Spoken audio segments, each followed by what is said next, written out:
because you focus on specific things of your culture does not mean that you don't respect other cultures. I don't know why when we say it, it's demonized. We have a rich history. We have a rich culture.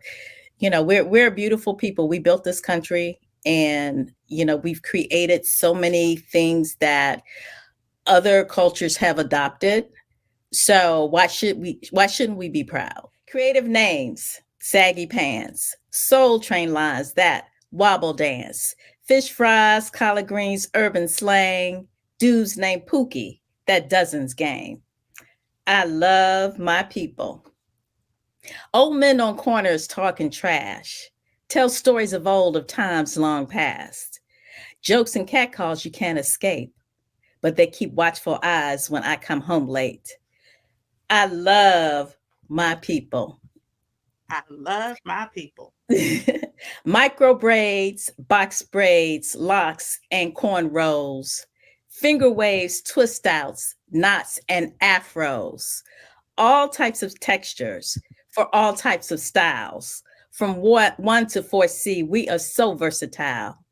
Designs for our hair go back centuries, reflecting our culture and identity. I love my people. Hip hop, rap, and R&B. Godfather of soul begging, please, please, please. Maxwell, Lenny Kravitz, and my main man Prince.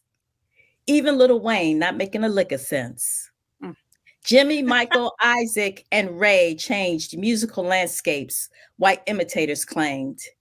Nina Simone voice deep and rich. My name is Peaches. Ooh, I just love her pitch.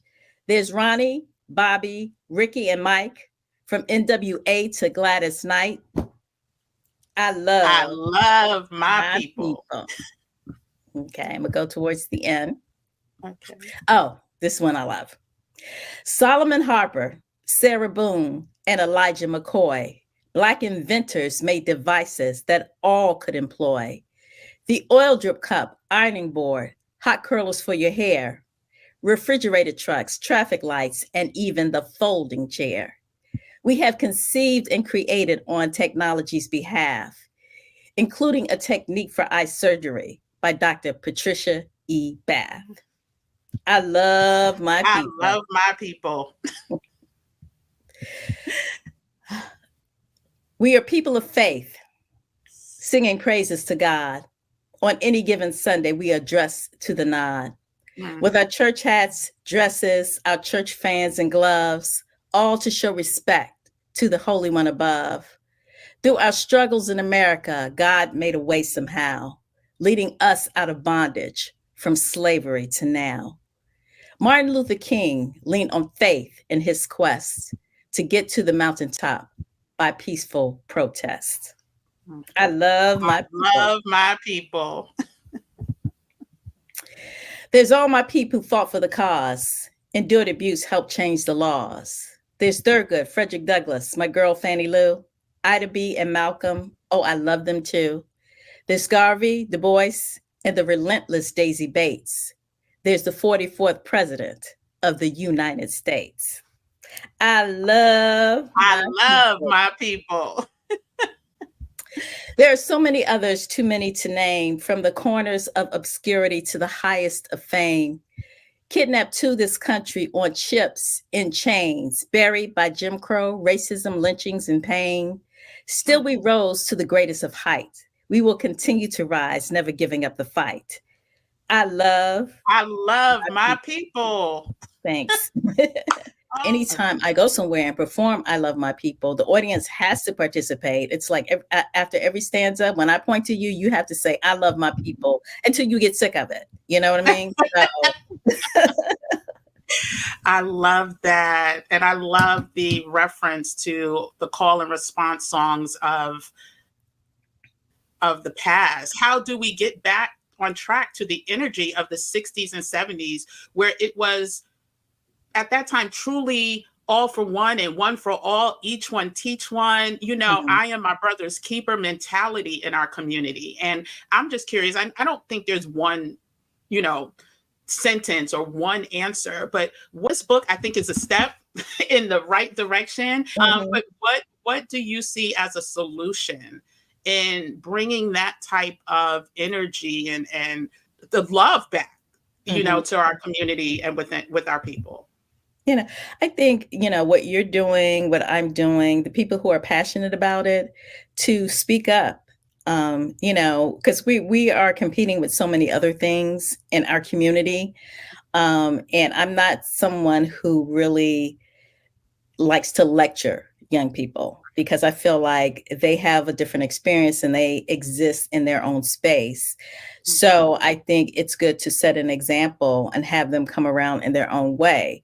The more of us that have a platform who feel strongly about promoting the unity just need to put it out there. And the more and more people who do it, it becomes contagious, I think. So you continue to do what you do, I do what I do, all the other creators and people who have platforms, you do what you do. And, eventually I think it will spread. That's just, my approach to it.